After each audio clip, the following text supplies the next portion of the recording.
Hi everyone, my name is Stasik and I'm a registered dietitian, and today we are going to be talking about grains. So grains are full of vitamins such as the B vitamins, minerals such as iron, selenium, and magnesium, and fiber, which are all important for a healthy diet. So a grain product is any food made from wheat, rice, oats, cornmeal, barley, or any cereal grain. So we have some examples of grains here.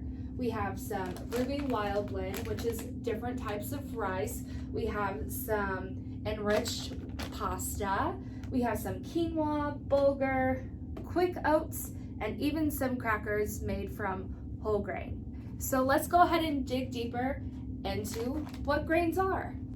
So there are two subgroups of the grains. So we have our refined grains and our whole grains. And today we're going to talk about the difference between the two.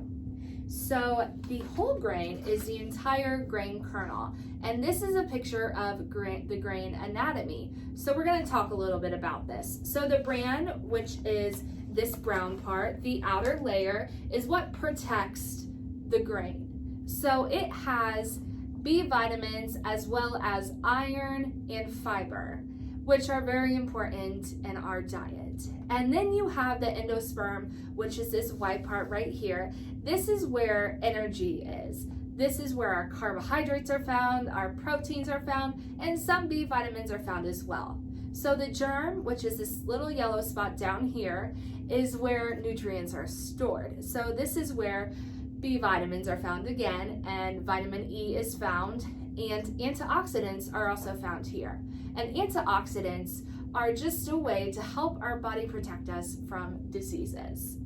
So a refined grain is a whole grain that is milled.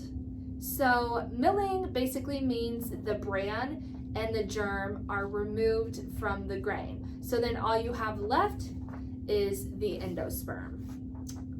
So this removes iron, fiber, and even some of those B vitamins that we were discussing a minute ago. So examples of whole grains include whole wheat bread, whole grain pasta, we have some quinoa, some oatmeal. There are so many different types of whole grains. And examples of refined grains are our white breads, our regular pasta that we usually eat, like this right here. And so there's so many different examples of refined grains as well.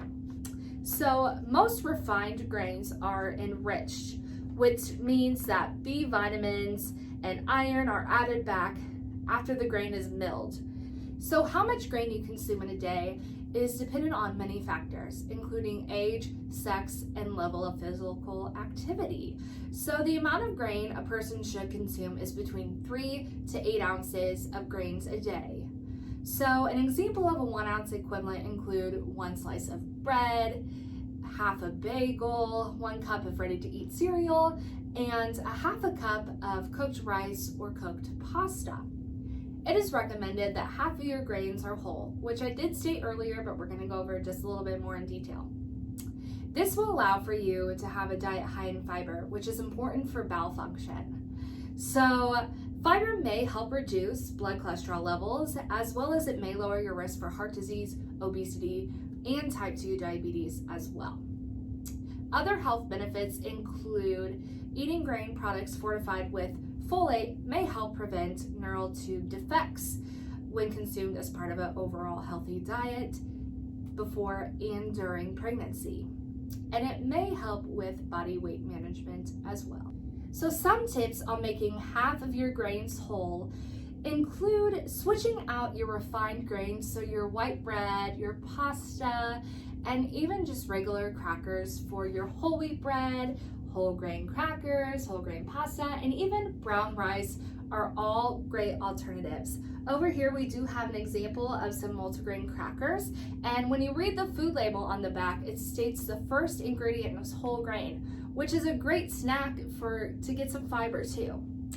So then you can also add in some whole grains into your main dishes, like adding barley into your vegetable soup, or using whole grain crackers or crumbs in your meatloaf.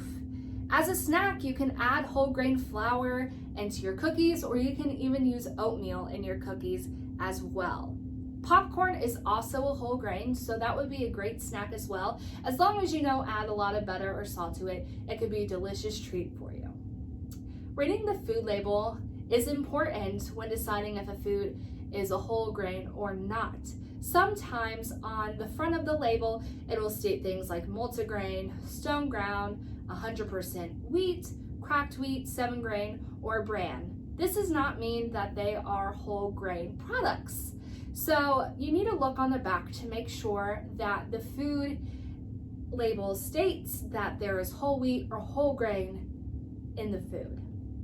So I hope you learned a little bit about grains today. Grains are good for you, especially when you eat whole grains. So it's good to make half your grains whole. Whole grains may lower cholesterol and may lower your risk for heart disease as well. However you decide to add grains into your life, I bet it will be delicious. As always, we will continue to serve up happy and healthy, and we'll see you next time. Bye.